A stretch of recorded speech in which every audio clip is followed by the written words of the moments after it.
Nahmaduhu wa nasta'inuhu wa nastaghfiruh wa na'udzu billahi min syururi anfusina wa min sayyiati a'malina. Man yahdihillahu fala mudhillalah wa man yudlil fala hadiyalah. Asyhadu an la ilaha illallah wahdahu la syarikalah wa asyhadu anna Muhammadan abduhu wa rasuluhul ladzi la nabiyya wa la rasula ba'dah. Sallallahu wasallam alaihi wa ala alihi wa sahbihi wa man tabi'ahum bi ihsan, amma ba'd. Bab-bab yang akan kita bahas pada pagi hari ini terkait dengan ghibah. Ghibah itu dari goib, ya. Goib itu tidak ada. Karena Nabi SAW menjelaskan dalam hadis populer tentang ghibah dan tidak diriwayatkan oleh Imam Bukhari, ada di Bulughul Maram, ketika Nabi bertanya atadruna mal ghibah, Allah wa rasuluhu a'lam, Nabi menjelaskan dzikruka akhaka bima yakruh, kamu menceritakan saudaramu di belakang apa yang dia benci, ngobrolkan batur tapi kejelekannya. Lalu Nabi ditanya, tapi cenah yang kita bicarakan itu sesuai apa adanya. Kita membicarakan si bapak anu pelit, si ibu anu pelit, dan memang pelit. Kata Nabi, in kana kama qulta faqad ghtabtahu wa illam takun faqad bahattahu. Kalau memang kenyataan si bapak itu pelit, si ibu pelit, tuluy diobrolkeun pelit, tak eta gibah. Kalau memang diobrolkeun pelit, tapi kenyataan tidak pelit, itu bohong. Jadi mau benar mau tidak benar, dua-duanya dosa. Gibah. Nah, termasuk menyebutkan sesuatu yang tidak disenangi itu panggilan-panggilan yang tidak disenangi. Maka dari itu di sini Imam Bukhari menuliskan bab ma yajuzu bin dzikrin nas nahwa qaulihim at-tawil wal qusir. Diperbolehkan menyebut orang lain dengan sebutan seperti tinggi atau pendek. Misalkan ada dua bapak yang namanya Ahmad, anu hiji lintuh, anu hiji begung. Ahmad mana ya? Eta cenah begung. Ya begitu gibah bukan? Kata Imam Bukhari bukan. Ahmad anu mana? Eta nu gendut. Ya. Atau yang satu tinggi, yang satu pendek. Ini teh bapak Asep yang mana? Eta Asep pendek. Ya. Wa qala Nabi sallallahu alaihi wasallam, karena Nabi sallallahu alaihi wasallam pernah bersabda, ma yaqul dzul yadain, apa yang dikatakan dzul yadain. Ini panggilan Nabi kepada sahabat yang tangannya panjang. Tah cenah si leungeun panjang. Mun disunah naon leungeun panjang. Jadi ini nggak untuk diamalkan oleh kita, ya. Karena kalau diamalkan oleh kita bahaya. Tapi dalam konteks Arab, dzul yadain itu memang betul-betul sebutannya bahwa dia itu tangannya memang lebih panjang daripada yang lain. Atau dzul yadain ini orangnya tinggi, tangannya panjang. Wa ma la yuradu bi syainur rajul, dan yang tidak dimaksudkan untuk menjatuhkan kehormatan seseorang. Saya tulis di footnote ya penjelasan dari Ibnu Hajar, karena Al Hasan Al Basri, ulama tabi'in, beliau menilai kalau kita menyebut seseorang dengan sifat yang tidak dia sukai itu termasuk ghibah. Mana ada orang punten pendek yang mau disebut pendek, beke segitunya, atau orang yang tinggi si jangkung itu nggak ada. Oleh karena itu termasuk ghibah. Dalilnya kata Al-Hasan Al-Basri, Aisyah pernah menceritakan tentang seseorang, oleh Nabi ditegur, ma yasurruni anni hakaitu rajulan wa anna li kada wa kada. Saya tidak senang menceritakan seseorang dengan canda meskipun aku mempunyai ini dan itu, ya.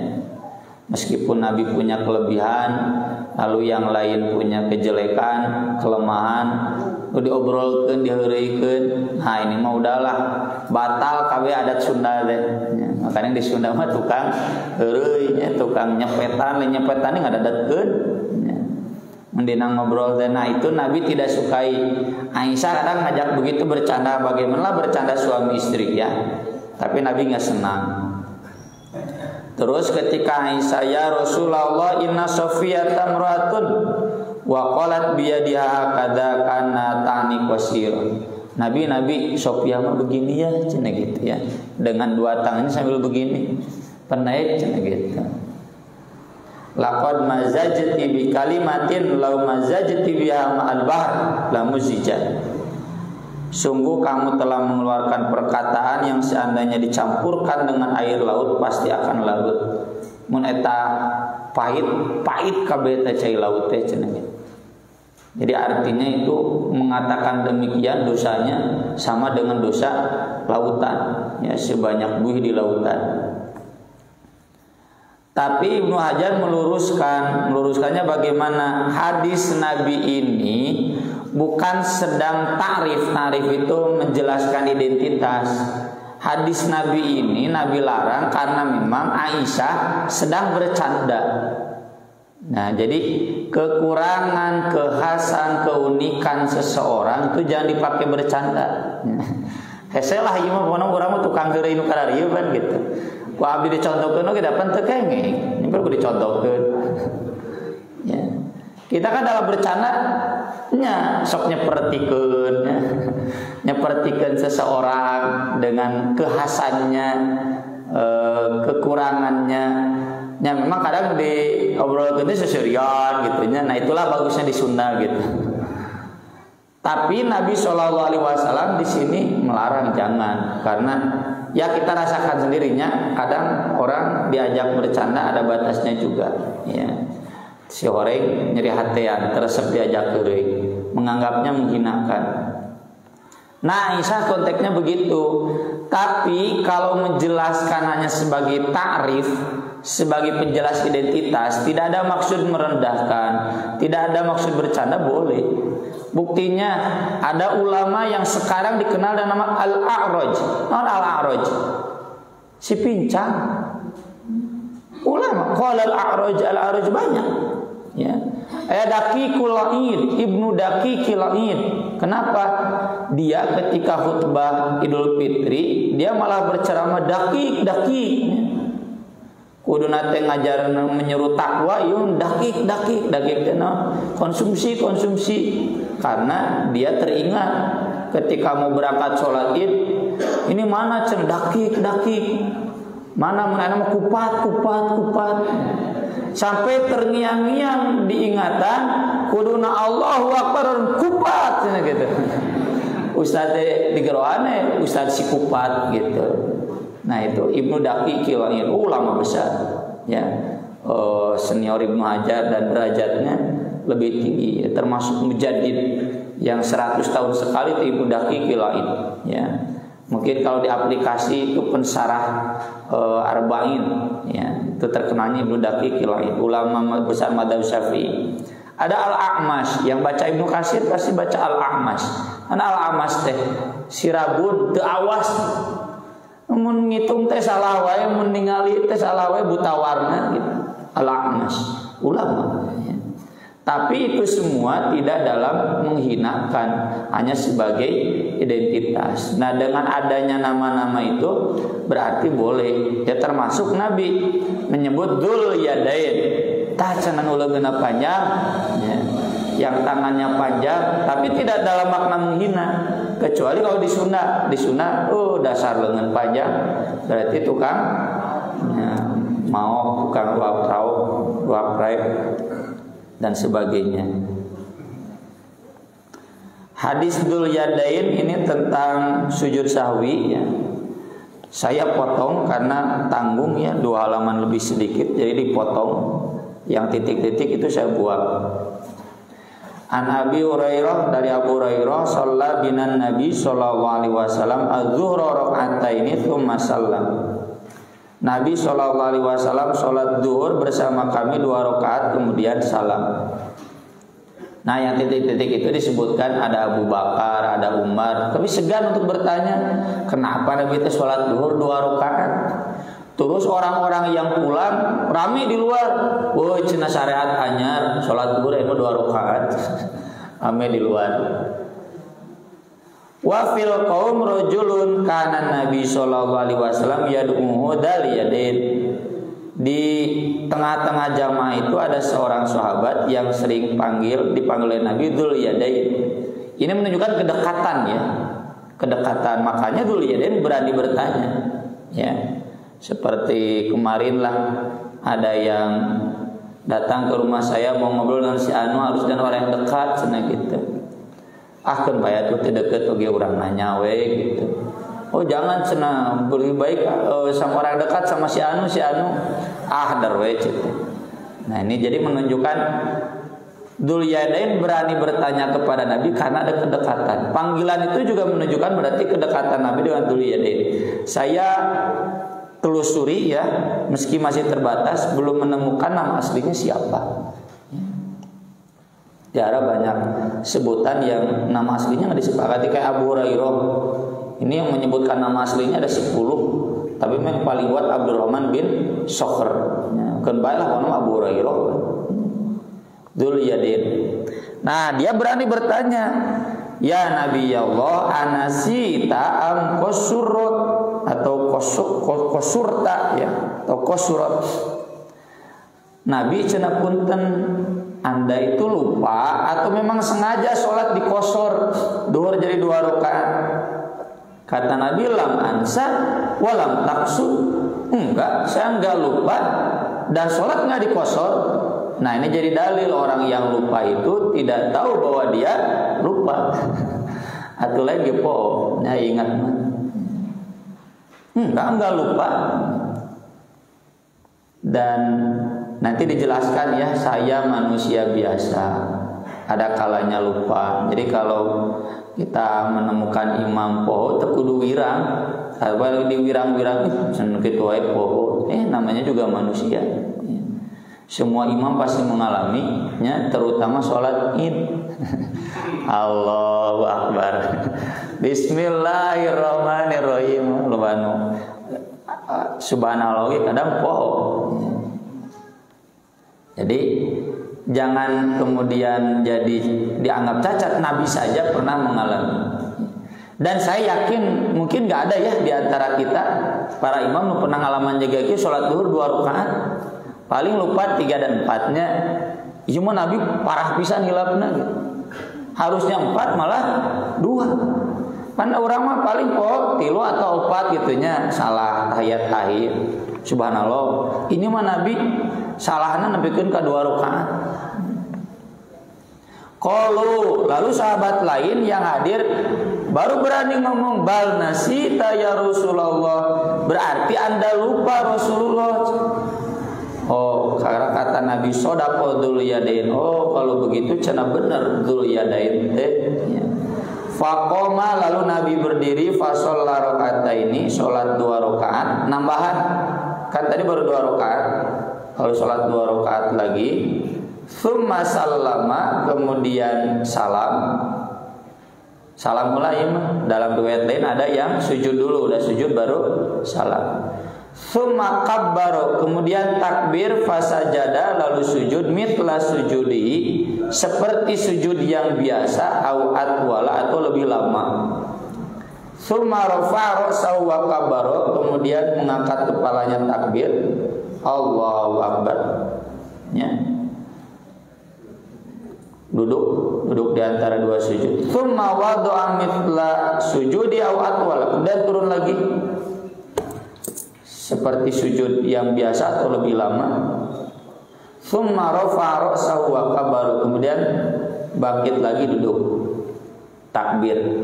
Tos we teu aya salam deui karena tadi sudah salam. Jadi kalau udah salam lalu sujud, Allahu Akbar, Allahu Akbar, Allahu Akbar, Allahu Akbar.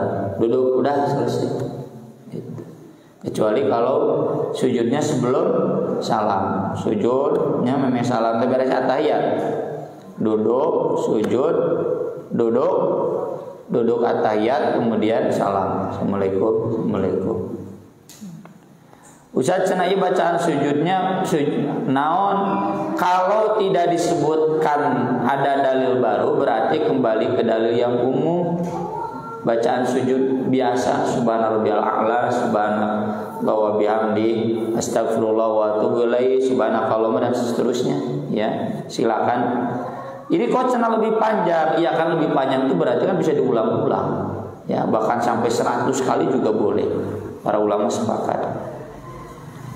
Nah, ini sekali lagi jadi boleh menyebut seseorang dengan sifat khasnya tapi jangan dengan maksud merendahkan atau bercanda. Nah, pertanyaannya dari urang mah cenah Ustaz sok heureuy ieu teh. Nyacek we asal heureuyna nya mun di pasareun ka saha? Kance misalnya ka nya Ustaz Setiawan adalah tukang heureuy mana Ustaz Setiawan.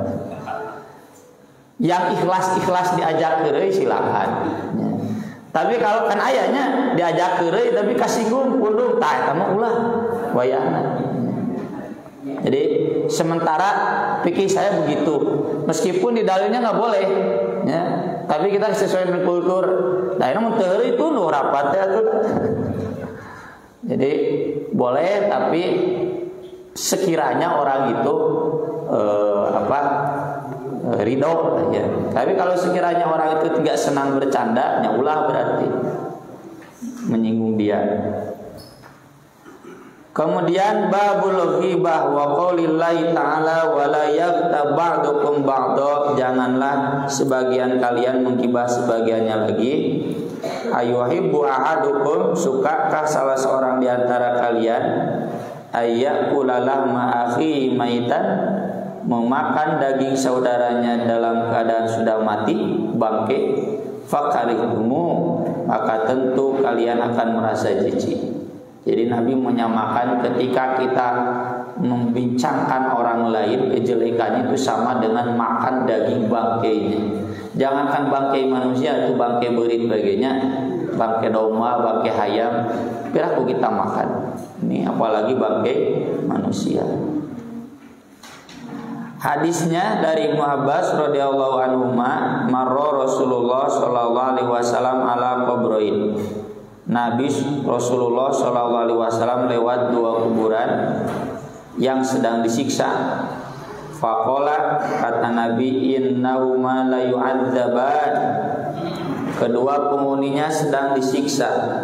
Wa ma yu'adzabani fi kabir, dan bukan karena dosa besar. Misal pakai dalam kurung tetapi menjadi besar berdasarkan riwayat lain yang tidak ada di bab, yang bukan bab ini tapi bab lain.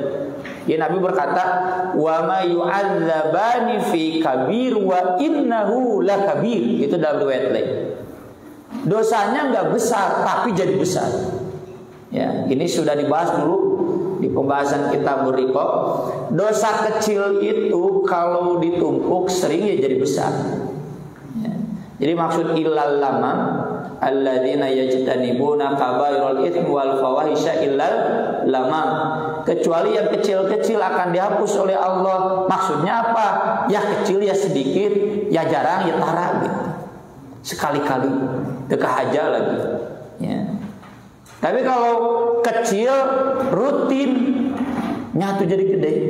Ya, Nabi menggambarkan seperti satu kayu bakar suluh, satu kecil apinya. Tapi ketika tambah lagi kan jadi besar apinya. Nabi menggambarkan begitu dalam hadis-hadis yang sudah kita bahas di pembahasan dulu. Amma hada, yang pertama, fakana la yastatiru min baulihi, tidak pernah bersutroh. Bersutroh itu menghalangi dirinya dari pandangan orang lain. min bauli, ketika kencingnya. Ya, ini yang saya sering rekomendasikan ya. Kalau ada tempat kencing yang urinoir nggak ada sekat seperti dulu di Masjid Al-Furqan ya. Kan dulu ada sekat, ada pintu. Itu berarti haram, harus tertutup ya. Jadi kalau bapak dan ibu-ibu mamual modalnya, bapak masuk toilet umum di rest area, tempat kencingnya yang berdiri kan nggak ada sekat, terlihat oleh orang lain, jangan pak kalau nggak darurat, kecuali sekajeng jeriheun mah manggawai ya. Darurat, tunggu saja toilet yang tertutup yang masuk pintu, karena harus yastatir, harus tertutup ya. Nabi juga namanya yatakholla, non yatakholla deh. Kholla itu menyendiri, nggak ada yang lain, nggak bisa melihat yang lain. Atau kalau mau dijaga, ya dijaga kayak Fatimah menjaga Nabi, tapi Fatimahnya nggak lihat itu dijaga, yang lain disuruh menjauh, begitu.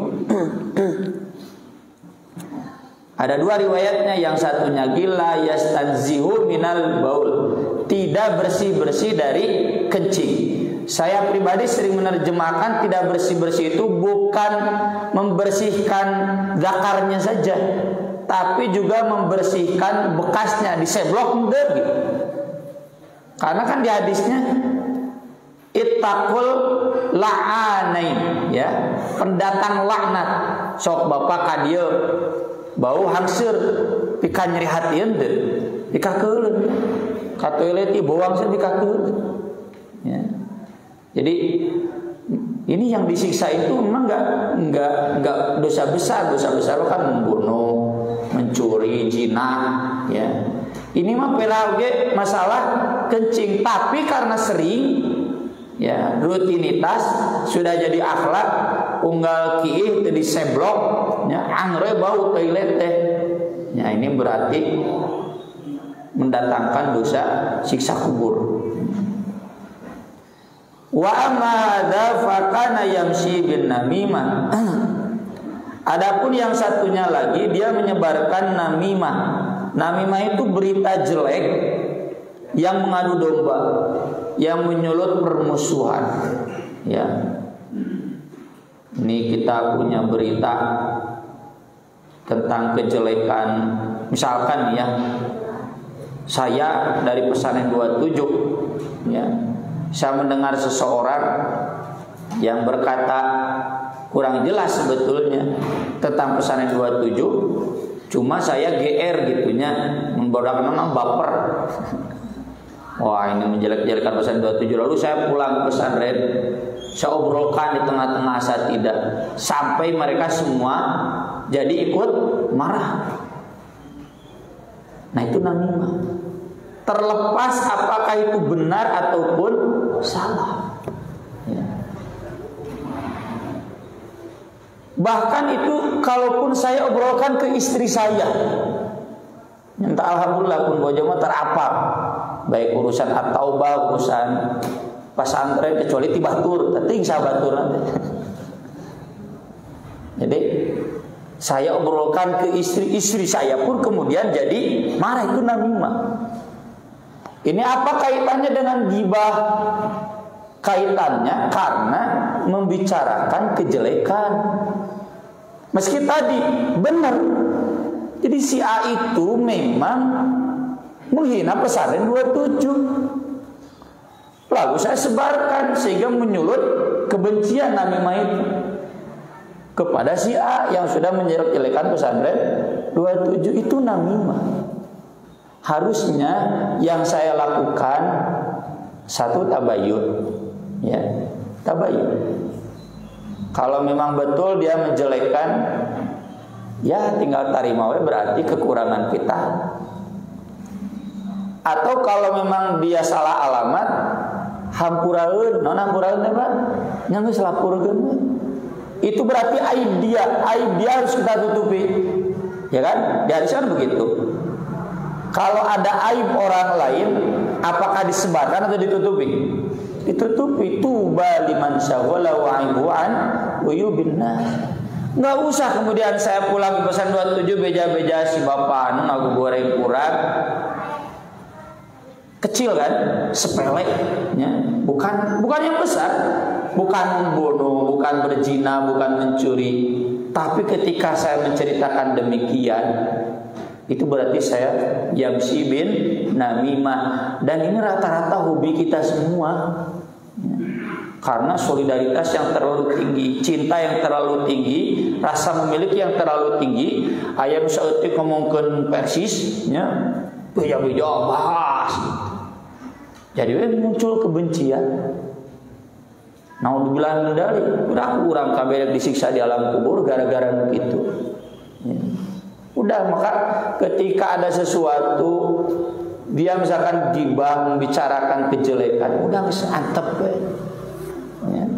Nih ribu-ribu teh ngabandungan. Udah, kalau berani tabayun, enggak tabayun kudu dibaju di Facebook lu dibahas gitu. Wani henteu, tolong metak naon. Dari Facebook aya jelema mana? Tinggal di inbox baheula mah, ya naon messenger. Dalam riwayat lain ini kalimatnya yamsi bin namimah itu saya tulis di halaman kedua footnote, fakana yaghtabun nas. Yaghtabun nas itu gibah kepada orang lain. Makanya kata Ibnu Hajar, gibah dan namimah itu sama, ya. Ini mohon jadi kode etik kita semua, ya. Jadi kode etik kita semua, kalau kita tahu ada kejelekan seseorang atau orang yang menjelek-jelekan lembaga kita, geus teu disebarkeun, repel. Baiklah GGP. Da jelek dan baiknya kita bukan gimana orang lain, gimana kita. Meski 1000 orang mencaci kita, kalau kita emas mah nurut emas. Meskipun 1000 orang memuji kita, hari orang sampahnya sampah, mau dianggap emas. Ya. Gak berpengaruh. Ya. Kalaupun ada kritikan, ya bukan berarti harus diabaikan. Ya didengarkan, dengarkan, koreksi. Lain disebarkan itu atau jadi kritik itu hilang maknanya. Ya harusnya kritik itu jadi amar ma'ruf nahi munkar, ini menjadi namimah. Ya, namimah itu kan jadi adu domba, jadi masalah besar. Kemudian Nabi meminta pelepah kurma yang basah lalu dipotong 2 dan ditancapkan ke masing-masing kuburan, kemudian bersabda, la'allahu yukhaffafu anhu ma lam yaibasa, mudah-mudahan akan diringankan selama belum kering. Ini teh yang meringankan siksanya itu pelepah kurmanya atau nabinya? Cing cek bapak, yang meringankan siksa itu pelepah kurmanya atau nabinya? Nabi. Cenah tancepkeun, udah ditancepkeun nya, naon we tancepkeun? Anu moal gari, tangkal naon tangkal. Mun di Bojong mah naon? Tangkal sabe. Jadi cenah moal disiksa, meni percaya diri eta bakal disiksa deui. Jadi nggak jadi dalil bahwa ini kalau udah beres nguburkeun kudu ditancepkeun tangkal, ente tangkal dahannya kan sok motong. Nah aja motong ditancapkan bukan. Kenapa? Karena memang begitu Nabi pasti selalu mengamalkan. Dan kalau Nabi selalu mengamalkan, berarti sahabat juga selalu mengamalkan. Gitu kan teorinya sederhana. Ini maka kejadiannya cuma 1 kali ini saja. Ini yang disiksa kubur pun, ya, ini orang terdahulu yang kemungkinan besar mati dalam keadaan kafir, tapi kan ada dosa spesifik disiksa di alam kubur. Tapi bukan berarti yang disiksa kubur karena ini saja 2, banyak siksa kubur itu, ya.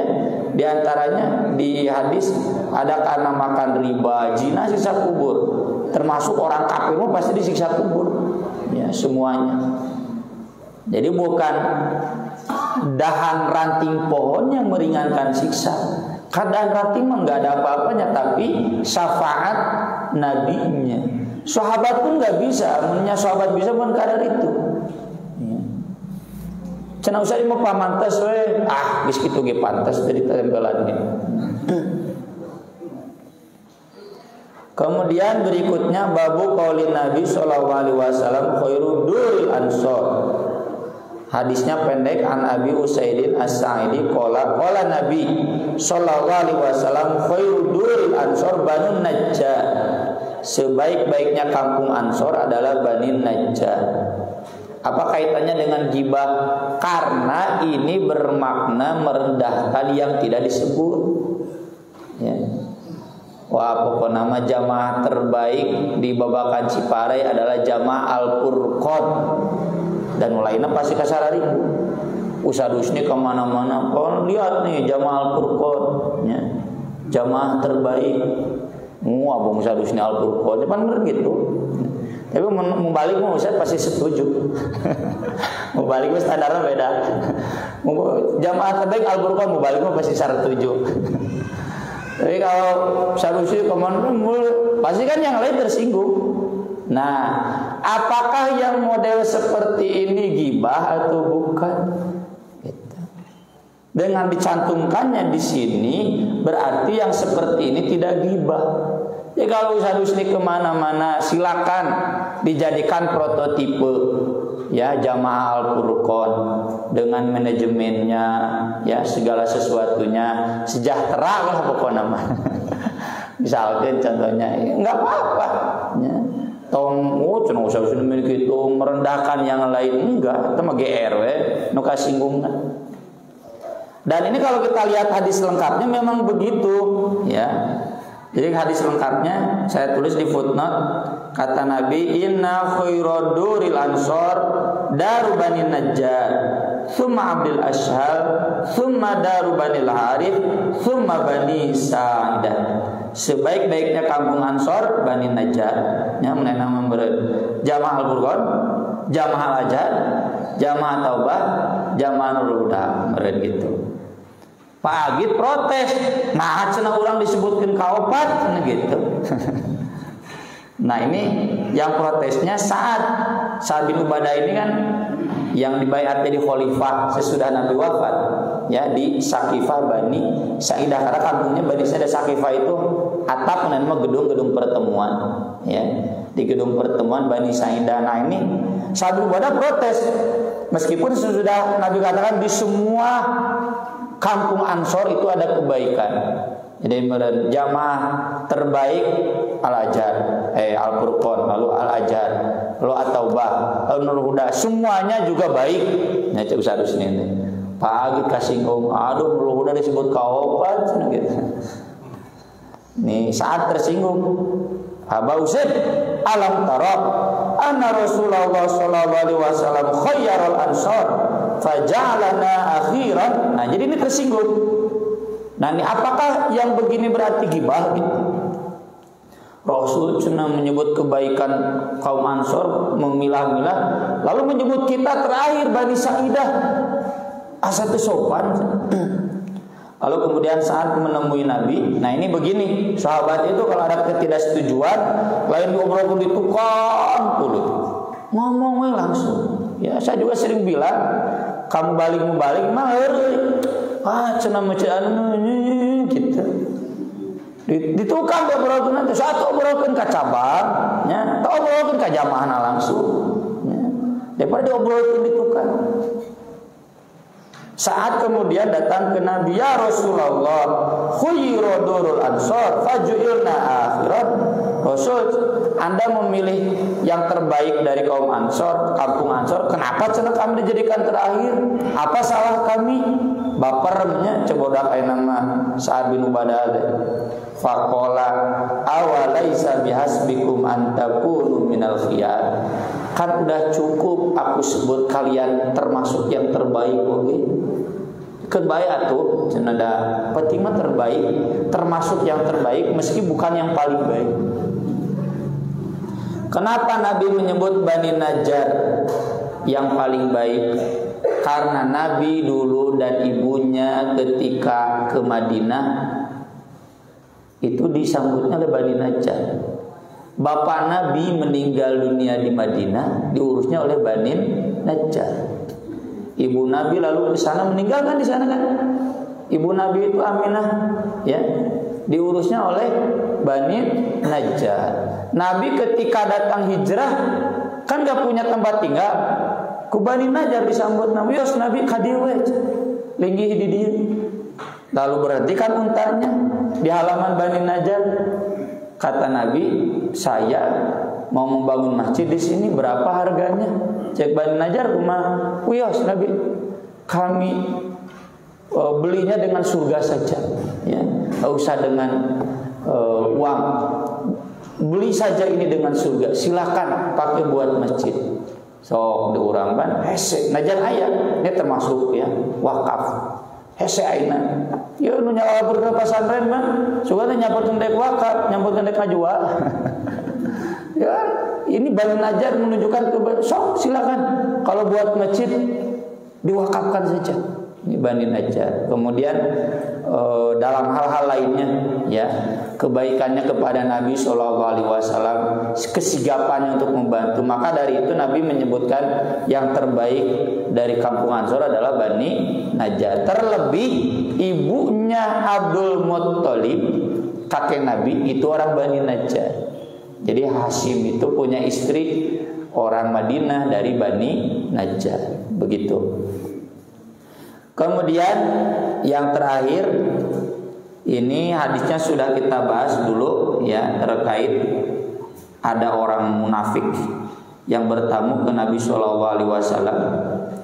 Lalu kata Nabi, "Idzanu lahu bi'sa akhul ashira aw ibnul ashira." Silakan suruh masuk, tapi dia itu orang jahat, sejelek-jeleknya saudara, sejelek-jeleknya anak. Tapi ketika tamu itu masuk, Nabi kemudian bertutur kata lembut, sopan, sampai pulang. Aisyah nanya, Nabi cenah tadi di kamar sebut itu orang jahat, tapi kok Nabi lembut? Kata Nabi, ya memang begitu, kita harus mudaroh. Mudaroh itu berinteraksi dengan baik, meski itu dengan orang jahat, selama dia nggak jahat kepada kita. Ya. Bukan mudahana, kalau mudahana mau oportunis. Kita ikut ke dalam rombongan orang jahat, mengorbankan agama, itu mudah. Kalau ini benar nggak ikut rombongan orang jahat, cuma baik kepada orang jahat, bukan munafik. Ini mudar itu akhlak mulia. Kita ketemu siapapun ya, baik orang yang pernah menghina kita, misalkan nusuk ngago goreng Persis, kasar nusuk ngago goreng Al-Furqan, orang halusnya kamu, itu memang akhlak yang baik, harus begitu. Ya masalah dia kotor lidah ke kita, terserah dia. Dan Nabi menjelaskan demikian. Nah, apa kaitannya dengan gibah? Ketika Nabi di kamar, Nabi menyebutkan kejelekan dia. Ini jadi dalil kalau orang tersebut benar-benar jelek, berarti boleh disebutkan. Tujuannya tentu untuk mengingatkan. Itulah yang dilakukan oleh para ulama ahli hadis. Si iya doib, si iya pendusta, banyak dikritik oleh pengamal tasawuf. Oh, cenah Anda Imam Ahmad gibah. Ini mah bukan gibah, nasihat. Gibah itu kan ada ayatnya, la yuhibbullahu al-jahra bis-su'i minal qaul illa man zulim. Ayat pertama juz 6. Tidak disukai kecuali kalau dizolimi. Kalau kita dizolimi lalu mengadu ke polisi, ya Pak Polisi, saya dicemarkan nama baik saya di depan oleh siapa? Ya oleh seseorang. Siapa? Seseorang akan saya sebutkan, takut gibah atau lagi laporan polisi. Sebutkan saja ya biar nanti clear gitu. Jadi hal-hal yang seperti itu dibolehkan terkait kita sudah dizolimi atau agama dizolimi, mengingatkan orang lain agar tidak bahaya ya. Atau mungkin itu banyak Al-Quran oge gibah, nyebutkan Firaunnya, nyebutkan Abu Lahab, tabat yada Abi Lahab wa tab, wah gibah cenah Quran. Kalau orangnya sudah terkenal kefasikannya, kekafirannya boleh. Tapi tadi hanya sekedar mengingatkan, bukan berarti boleh menghadapi orang itu lalu mencaci, merendahkan, tetap aja nggak boleh. Ketemu dengan orang lama, santun, akhlak santun harus tetap diamalkan. Aku lu qauli hadza wa astaghfirullah li wa lakum subhanakallahumma bihamdik asyhadu an la ilaha illa anta astaghfiruka wa atubu ilaik. Wassalatu wassalamu ala rasulillah. Wassalamu alaikum warahmatullahi wabarakatuh.